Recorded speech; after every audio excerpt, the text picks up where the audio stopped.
प्रेमा ने बोला, ध्यान रखा जी। आज यहाँ अमरावती में आप सब एकत्रित हुए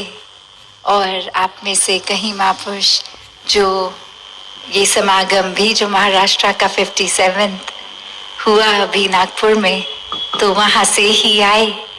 तो उन दिनों भी और आज भी सत्संग में और युगों युगों से भी जो भक्तों ने संदेश दिया कि ये इंसान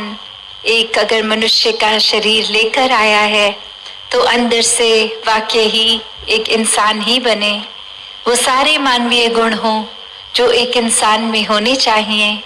एक मन में सिर्फ और सिर्फ प्यार हो, नफरत कोई जगह ना ले, किसी के प्रति मन के भाव दूषित ना हो, किसी को अपने से नीचा इस वजह से ना देखें कि हमसे अलग हैं, हमारे कल्चर से अलग हैं। खाना पीना, रहन सहन, राज्य देश इत्यादि, रंग, कुछ भी एक फर्क नहीं आता जब मन में ये परमात्मा समाता है। और इस परमात्मा का मन में समाने की शुरुआत ब्रह्म ज्ञान कि पहले इस परमात्मा को देख लें, फिर अंग संग इसका एहसास होने का रहेगा मन में और जीवन भर रहेगा। फिर चाहे हम कोई जिम्मेवारी जीवन की, घर परिवार कामकाज कुछ भी कर रहे हों, ये परमात्मा के आधार पे किया जाएगा।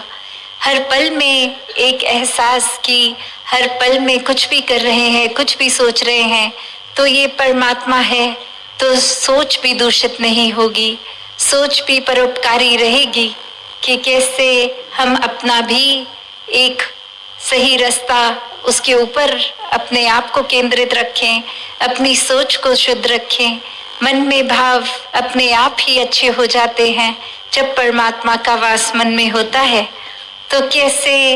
एक अपने जीवन में ये सोच तभी ठीक होती है जब भाव ठीक रहें, और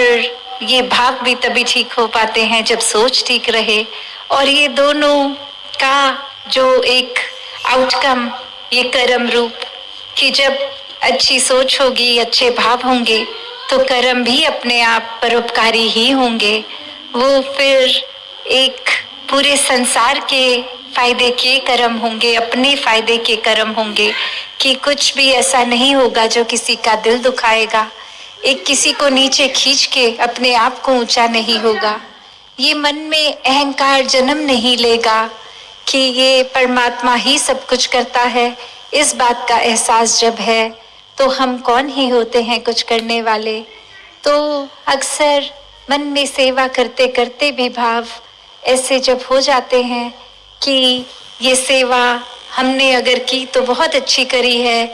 ये हम नहीं करते तो हो नहीं पाता काम। अगर ऐसे ख्याल मन में आ रहे हैं तो अपने आप को एक बार एक एनालाइज करके देखें, एक बार सोचें कि हम कहाँ खड़े हैं, कि ये अगर शरीर भी परमात्मा नहीं देता तो हम कुछ भी नहीं कर पाते। और हम करने वाले होते ही कौन हैं जब परमात्मा के सिर्फ हम एक वो माध्यम रूप ही बने, वो इंस्ट्रूमेंट्स ही बने कि कुछ काम अगर परमात्मा ने कराना है तो वो तो पहले से ही हो रखा है। अगर हमारे को चुना है वो करने के लिए तो अभिमान ना आए, एक अपने आप को हम उसमें भी हम्बल रखें, एक नम्रता में रखें कि ये परमात्मा ने अगर हमें चुना किसी तरह से, किसी के जीवन में कुछ तरह का भी आराम देने का एक इंस्ट्रूमेंट, तो वो सिर्फ इसलिए नहीं कि हमारे अंदर कोई कैपेबिलिटी है, कोई गुण है, नहीं, ये तो कृपा है। तो कैसे हर किसी ने जहाँ अपने मन में ये हम्बलनेस अपनानी है, ईगो को त्यागना है, और वहीं वो सेवा करते करते भी वही भाव रहे कि हर किसी में ये परमात्मा है, हर किसी के अंदर ये अंश आत्मा इस परमात्मा की ही है। तो हर किसी में एक अपना ही रूप दिखे, ये परमात्मा ही दिखे। तो भाव मन के ये सेवा के दौरान भी अहंकार से दूर, कैसे एक कहानी में ये बहुत ही अच्छी तरह मैसेज आता है कि एक बार एक इंसान कहीं जाता है जहाँ बहुत ही आस्था रखने वाले, बहुत ही श्रद्धालु भक्त हैं, और वहाँ वो एक एरिया ऐसा कि गर्मी बहुत, वहाँ पे मन में भाव आता है कि ये इतने श्रद्धालु यहाँ हैं पर यहाँ गर्मी बहुत है, तो सेवा करके एक पंखा लगवा दिया जाता है कि उस इंसान के मन में भाव आता है कि एक मैं पंखा लगवा दूंगा तो जितने भी भक्त आएंगे उनको गर्मी नहीं लगेगी, वो आराम से बैठ के भक्ति कर पाएंगे। और कैसे वो जब पंखा लग जाता है और अगली विजिट में वो इंसान फिर जब आता है तो वो ये देखता है कि हर कोई, अब पंखा तो है, एक ठंडक है, पर किसी को पता नहीं कि ये पंखा मैंने लगवाया है, तो कोई उस इंसान का शुक्रिया नहीं कर रहा।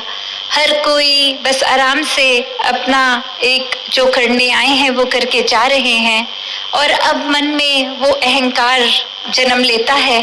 कि ये पंखा मैंने लगवाया है यहाँ और कोई मेरा शुक्रिया नहीं कर रहा। फिर वो इंसान वो पंखे के जैसे 3 ब्लेड होते हैं, तीनों पे अपना नाम लिखवा देता है कि कोई अब देखेगा तो पता लगेगा ये पंखा मैंने लगवाया, वरना तो ये गर्मी ही महसूस होती। और अब अगली बार फिर जब वो इंसान वहाँ जा रहा है तो देख रहा है कि वो पंखे की स्पीड ऐसी है कि नाम तो पढ़ा ही नहीं जा रहा और कोई फिर ये शुक्रिया उसका नहीं कर रहा। और अब जब ख्याल आया और अहंकार मन में आया तो यही कहा कि ये पंखे को बंद कर दो,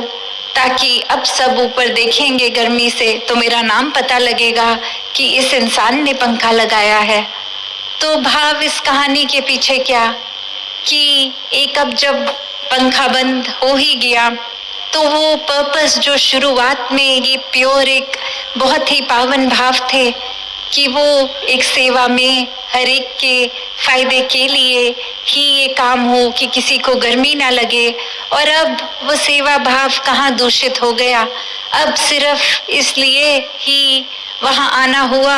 उस इंसान का बार बार कि देखें कि कितने लोग मेरी प्रशंसा कर रहे हैं कि मैंने उनके जीवन में आराम दिया, और अब पंखा बंद होने के बाद सब फिर गर्मी में ही बैठे हैं। तो चाहे एक पंखे की ओर देख भी रहे हैं, नाम भी पढ़ रहे हैं, तो भी वो शुक्राना भाव नहीं आ पा रहा उस इंसान के प्रति, क्योंकि गर्मी तो वैसी ही लग रही है। तो भाव क्या कि हम अगर कोई लालच की वजह से कोई हमें वापस चीज चाहिए, एक अपने कर्मों को ठीक करने की वजह से इस परमात्मा को याद कर रहे हैं, भक्ति कर रहे हैं, या कोई सेवा का भाव रख रहे हैं, तो वो भाव ही दूषित है, क्योंकि ये निस्वार्थ नहीं है, इसमें बहुत सेल्फिशनेस है, अपने आप को प्रथम देखने की एक इच्छा है। तो जब ये इच्छाएं बिल्कुल खत्म करके कि ये परमात्मा का ही काम है, परमात्मा ने अगर हमें साधन चुना तो हम एक समर्पित भाव से सेवा करें, ना किसी इच्छा से। तो ऐसे मन को एक ठीक रखने के लिए परमात्मा का वास, परमात्मा से इस मन की लगन हमेशा के लिए लगी होनी चाहिए, वरना तो एक भाव मन के एक बेचैन ही करेंगे, एक अपना फायदा ही ढूंढेंगे। तो कैसे निस्वार्थ भक्ति एक अपने आप को समर्पित करके मन को एक अहंकार से हटाकर जब की जाए तो वाकई ही वो सेवा, वो भक्ति एक मुबारक हो जाती है। तो दासी और समय ना लेके इन्हीं शब्दों से आपसे आज्ञा लेगी। सत्संगत जी, धन निरंकार जी।